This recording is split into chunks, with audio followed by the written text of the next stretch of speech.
when I've seen you call out the tradcons, usually you'll call out like I love the interview that you did with Michael Knowles.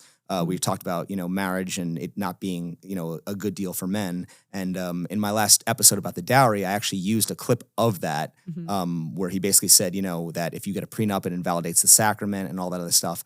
But not only do we talk about how the tradcons view marriage and they're not really doing enough as we would all like to see them kind of reform the laws and the family courts and remove the liabilities when it comes to marriage, but also just how they view masculinity, how, being a man is all about protect, provide, sacrifice, serve, don't complain.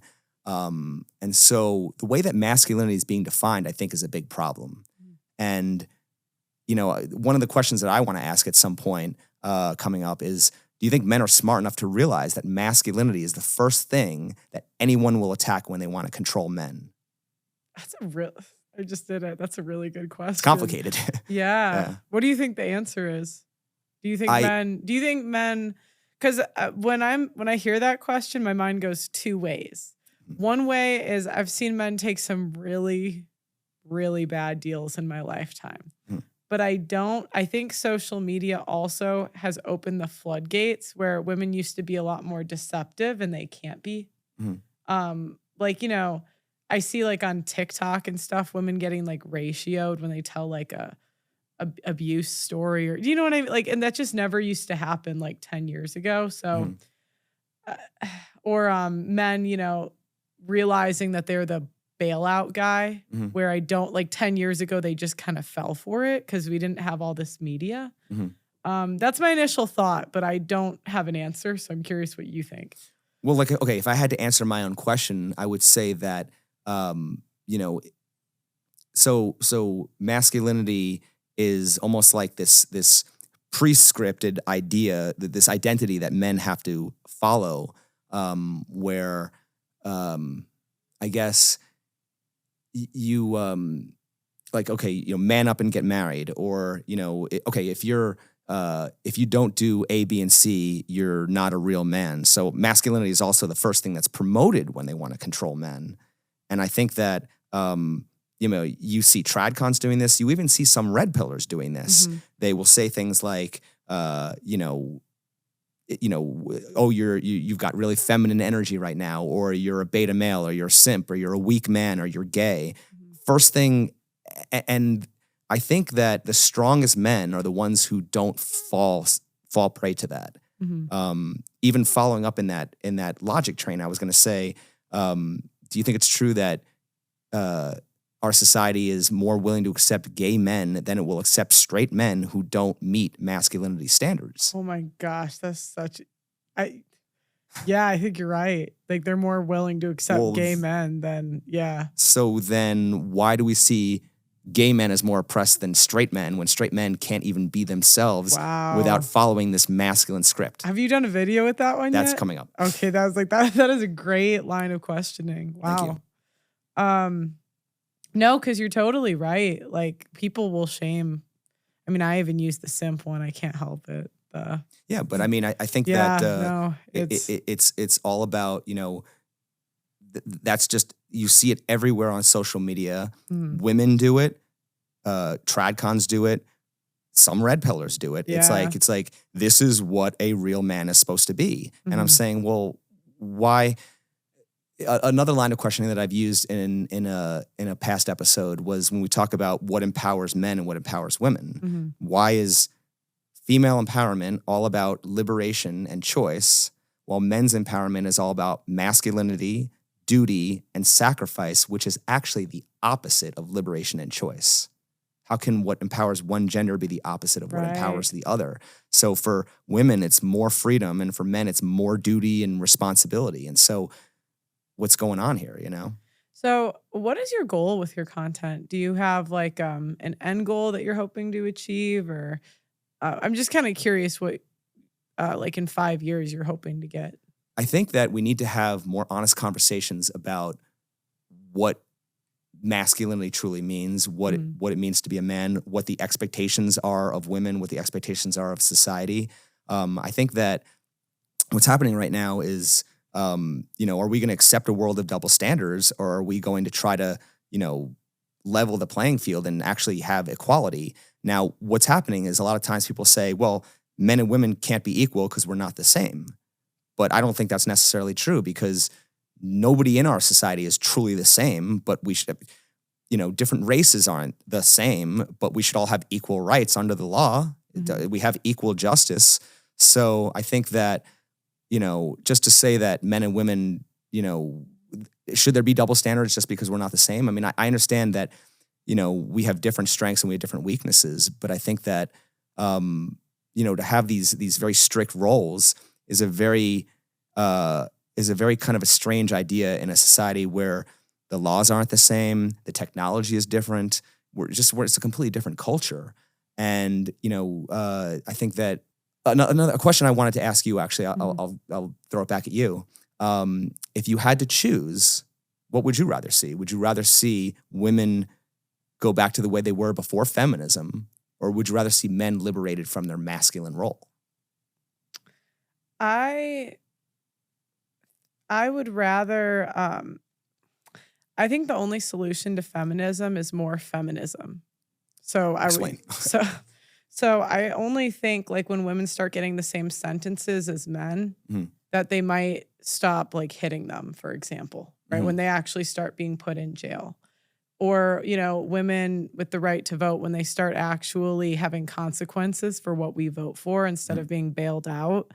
That's more what I would like to see. I'd like to see more fair laws where we're actually equal under the law. Okay, well, for example, when we talk about false accusations, right? I've heard a lot of people, suggest the idea that there should be an equal punishment for a false accusation as if, you were convicted of that accusation. But obviously, yeah, we need to have more accountability or, equal accountability, I guess, for these things, because,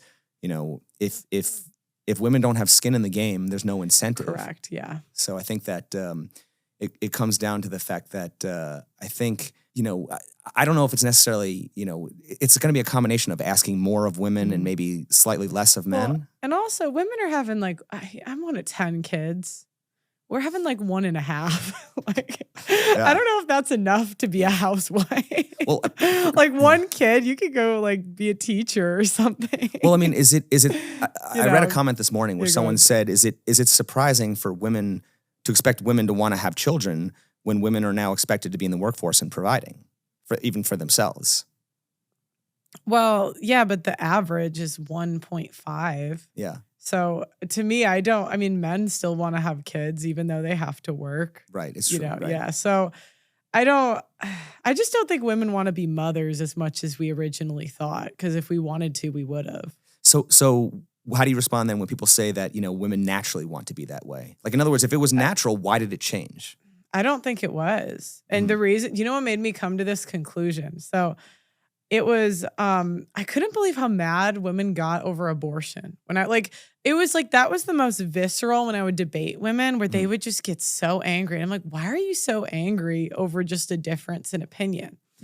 And I used to fight really hard because my parents adopted kids. And so pro-life was just something I kind of grew up with.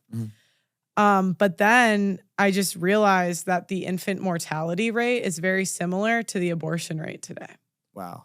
So that leads me, I don't have proof or evidence of this, but just anecdotally arguing with women and seeing how much they just fight to what I would view as abort their children, kill their children.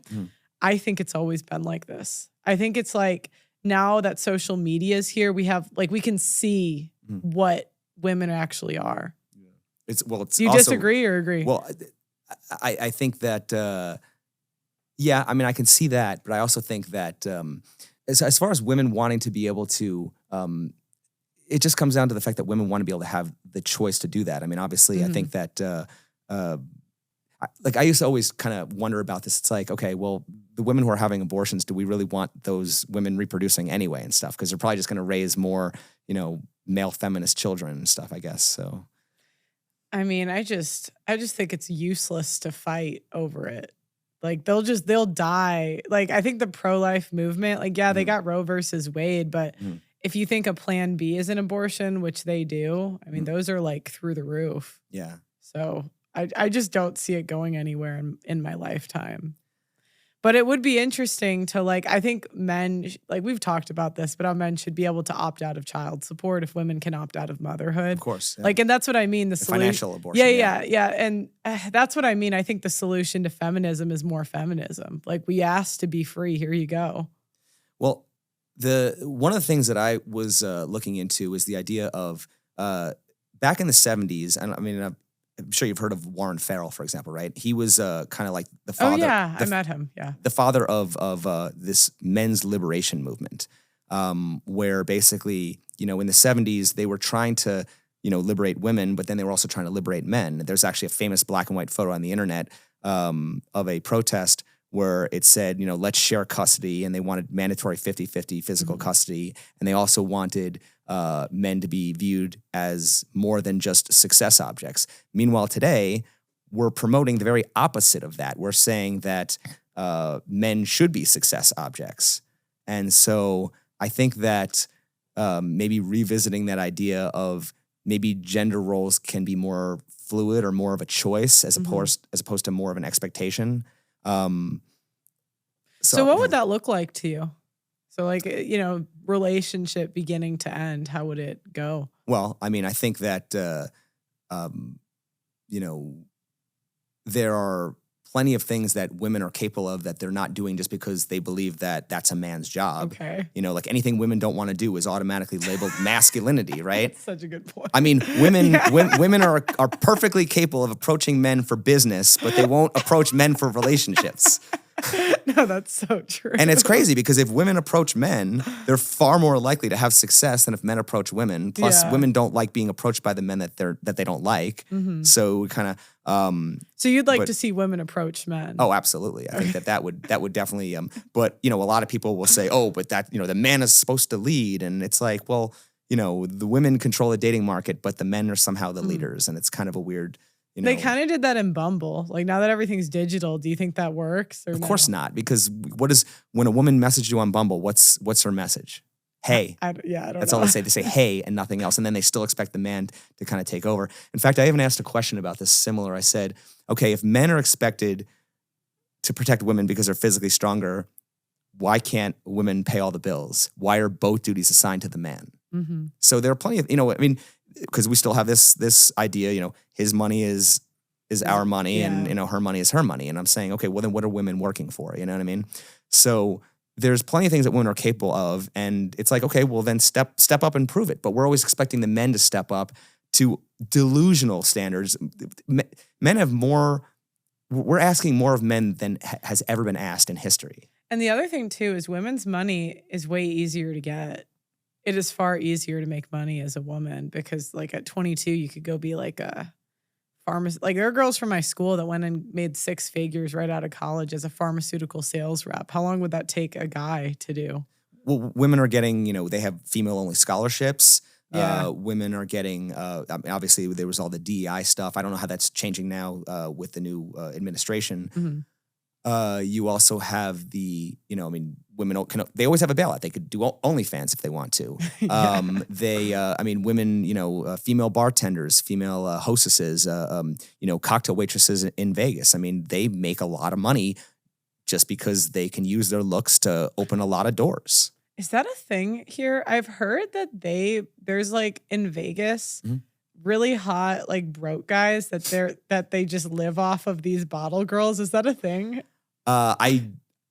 I don't know. It's possible. I mean, I'm sure that. But you do interviews all the time. You never run into anything like that. Not so much, but that would be a good question. Like maybe just kind of find out. Like, yeah, do you got some, some Chad living with you who? I mean, look, I've heard some women saying, I've taken care of men before, but.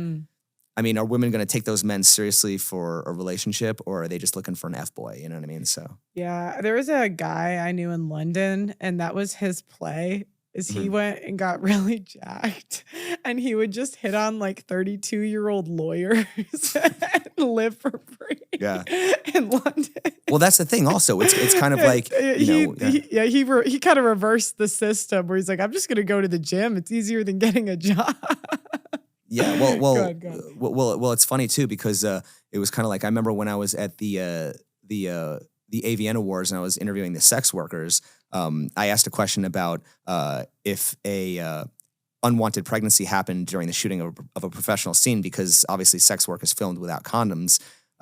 Then is there anything that the man can do to avoid being held responsible for child support? And this woman said to me, well, if I get pregnant, then I'm definitely going after that man for child support. And I said, well, actually, since female sex workers are getting paid more than male sex workers, wouldn't you be the one responsible to pay child support? What'd she say? Actually, well, it's unfortunate because I didn't think of that at the time. I thought of that after the fact. So that's the thing. Sometimes, follow-up questions will come a little bit late. Like, I said, oh, I should have said this or should have said that. But I did kind of, I don't know. It's just, I think that even when I'm doing like street interviews, sometimes it's like so noisy. I mean, just like this is one of the noisiest cities. I mean, I'm out on the Strip, on, a Friday or Saturday night, and you've got motorcycles and helicopters. And sometimes people are like right in front of your face and I can't hear what they're saying. And so there's times where I want to follow up, or sometimes I think of, a good follow-up that I could say later. And so, it's just, I'm an evolving creator just like you are and stuff. I'm learning new things, as I grow. If you look at my earliest stuff, I'm thinking, oh, I could have said this. And, so we're all learning. So, okay. So you'd like to see women approach men. Like what other masculine duties would you say? Would you like men to be like the idea that men are expected to be the sole providers, or that, or just this notion that, that men have to have all this money. I mean, who's advocating for the average man? Do we want to live in a society where only the top 10, 20% of men get all the women, and then the bottom 80% of men are all just celibate? Mm-hmm. And then what's going to be the incentive for them to want to do anything? Right. And then we're sitting here and we're saying, oh, well, men are weak because they want to stay home and play video games. And it's like, well, what should they do? Go out and be in the social scene and get, abused and get ripped off? So I think that what's happening is I almost believe that the male loneliness epidemic might be by design, because I think that, the whole idea that sex sells. And I think kind of like everyone's exploiting men now. Everyone's exploiting that problem. I think that there are feminists exploiting those lonely men to try to sell them OnlyFans. And there are tradcons exploiting those lonely men to try to sell them marriage, which is an unfair deal. And there are dating coaches trying to exploit those lonely men to sell them courses and self-improvement. So I guess how would that... I'm just trying to think of a world, like, do you think that's even possible where men, like, women are really going to approach men? Well, and like, I'm not saying it wouldn't be nice. I'm just wondering if you think, or that like, go ahead. I think what happens is necessity is the mother of invention. People do what they have to do. Mm-hmm. Obviously, I think that the reason a lot of men simp is because they kind of have to. Yeah. Because men, you ever hear the expression "all men pay"? Yeah. It's like even if you're not paying with your money, you pay with your money, energy, attention, and time. Men have to earn it. So it's kind of like men just have to play the game, and women are the ones who make the rules. And so what ends up happening is I think that it just comes down to a question of who has the leverage. Right now, women control access to sex. Sex is the ultimate power. And women know this, and women abuse this. And so men are basically stuck, men have a higher biological need for sex than women. I think men actually, like, sex is a need for most men. And so I think that in order to kind of like level the playing field, I'm not necessarily saying like, women have to approach men, but in other words, I believe that women are coming from an abundance mindset. Men are coming from a scarcity mindset. Of course, unless you're like that top, 10% man who has women approaching you. And the whole idea of women approaching is kind of not that far-fetched, because a lot of these dating coaches want to sculpt men to become that super high-value man that women chase. Mm-hmm. So women will chase the minority of men, but men are chasing the majority of women. So I think what has to happen is there has to be some kind of shift in leverage. And I think a big thing that would help that is men being given more access to more sexual access. In other words, I think what's happening right now is everyone's telling men, step up and pay a higher price to the point where they're overpaying. I think what we need to focus on is I think we need to figure out ways to lower the price. I've done several episodes on, I think that legalization of prostitution. I know it's a very controversial topic. Not a lot of people talk about it, but I think if prostitution was safe and regulated prostitution, I'm not talking about streetwalkers. I'm talking about if we had brothels and men could go get sex anytime they wanted, I think that women would have to be forced to bring more to the table because sex wouldn't be enough. Do you see that in Vegas? Because isn't it semi-legal here? Not necessarily. It's legal in Pahrump, I believe, or in Nye County. It's like I think it's like a 2-hour drive away, but it's not convenient. It's not affordable. Most people can't afford, a $300 to $500, you know what I mean? But what we have right now is almost worse than prostitution because I think men are paying for the opportunity to maybe get it, but they're not actually getting it. And so I think, I've even asked the question, if men could get sex anytime they want, almost like go to a massage parlor or almost like we have dispensaries for, I think that if that was available to men, I think they wouldn't feel the need to overpay. They would be more selective because they would, and I think there would be no reason to be with a woman other than love. And I could actually see that potentially happening. Could you? Well, I mean, prostitution getting legalized. Why not in Vegas? I mean, it makes the most sense here to start with. But I don't know. I mean, it might be an unfortunate reality that we're headed towards, but I know that tradcons definitely wouldn't like that because it promotes degeneracy, according to their. Yeah, but if they cared about degeneracy, they would promote young marriage, and they don't. Well, yeah, like because like sex is a need and people are going to have sex with somebody. So if you're not promoting people to get married at, like, when does the sex drive start? Like, I don't even want to say it because we're not, like, it's kind of uncomfortable and we're on YouTube, but it's like, it's pretty young. So like if we're having sex, like urges from the time you're 14, 15, 16 years old, like, even at 22, most people aren't going to be virgins if they have the choice. Yeah. So I'm like, unless you're promoting a young marriage, what are people going to do about their sex drives? I was just on a Christian show like 5 days ago, and it just premiered today actually, and I was arguing with the guys and saying that sex was a need for men, and that if Christians like cared about degeneracy, they would push young marriage, like 18. Someone told me also that I think could that possibly even keep marriages together? I mean, someone said something about like I think it was in Japan where married men will go off and go see concubines or whatever it is, kind of on the side, and the wives just don't want to hear about it. But I'm not sure. I mean, it's should men be stuck in a dead bedroom marriage? You know what I mean? Because I mean, obviously, when we talk about marriages, a lot of times men are hostages within their own marriage. Yeah, and women are paid to leave, and men. It's cheaper to keep her. I'm not saying that guys, especially in this climate, should get married at 18. But I'm saying if the conservatives cared about degeneracy, they'd push it, right? Because then that problem's solved. Yeah. I kind of had this question about that. I said, why is it that anything feminists don't like, they label misogyny, and anything that tradcons don't like, they label degeneracy? Oh, wow. That's a good question. That's a good question. So it's just two competing ideologies.